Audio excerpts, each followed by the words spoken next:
Should I start now? Yeah. My Uncle Rick was my godfather. Was there all my life. Saw him about every week.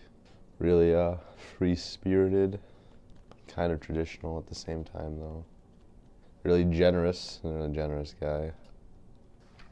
He never was, I don't know, he never actually told us what it was. He just got really sick one day. But I think it was like severe diabetes. I got a call in the morning to go pick him up because this is after he's been to the hospital. So I had to take him to the hospital. My mom called me and she said he wasn't feeling well, particularly that day, and but she just said that he'd be fine. So I went to go pick him up. I went to his house and I called him. He didn't answer the phone, so I knocked on his door, his front and back door, and so I went back to the car and I just kind of sat in there for like a few minutes and I called him again. There's still no answer, and I texted him a few times and just nothing. So I went back over to the house and just kept like knocking and looking through the windows, and I couldn't really see anything, or like it didn't look like anyone was home. So I went back to the car again, second time, and I got a call from him when I had just gotten to the car, and he like his voice was very like harsh and like out of breath, and he told me, he just said back door. That's all he could say.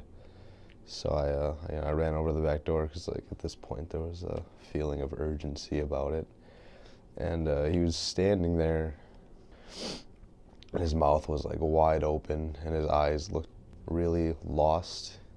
I think he was scared, and I could just tell like he had like blood running down his nose. So he was definitely very sick at this time. So I just told him like you should just sit down right here, just take a rest, and he agreed with me on that. He nodded his head, and but he couldn't actually like move anymore. I think he exhausted all his strength opening the door. So and he's a bigger man too. He's about 300. He was about like 300.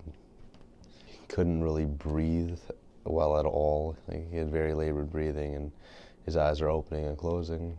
I was just talking to him, trying to get a response, trying to get him to calm down, just trying to get him to relax. And he's too far gone at that point. So I yelled for help, but there was like no one around. I think I yelled for like 2 minutes and no one came. So I just called 911 right away. They said they'd be there shortly. So after I got off the phone, I was just sitting right next to him. I was looking at him, I was talking to him. I really felt like he was gonna die no matter what happened. So I was just like I don't know. I was basically just saying like nice things that he'd like to hear. I was talking about like my future and stuff like that, and how I would like him there, but I just wanted him to get through this. And he was holding my hand. I remember that, and he was squeezing it like relatively tight for how strong he was at the time. I remember he let it go, and he was like really just gasping at that point, and then he kind of stopped.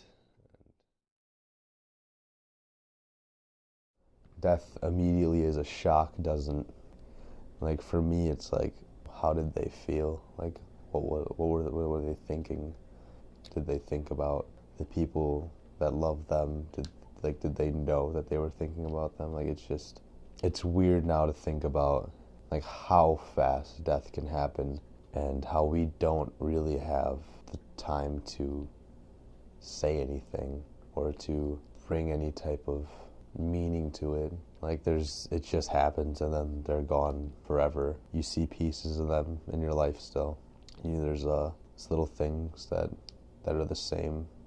You get the same feeling that you got with them, but in the end, like, it's never the same again though. It's always just a memory instead of making one, and that's different. Don't dwell on it. Just accept that what happened happened. If it was your fault, if you could have saved them, if it wasn't, it doesn't matter anymore. Literally, all of those little variables stop meaning anything once they died. I think the most positive thing you can do is celebrate them.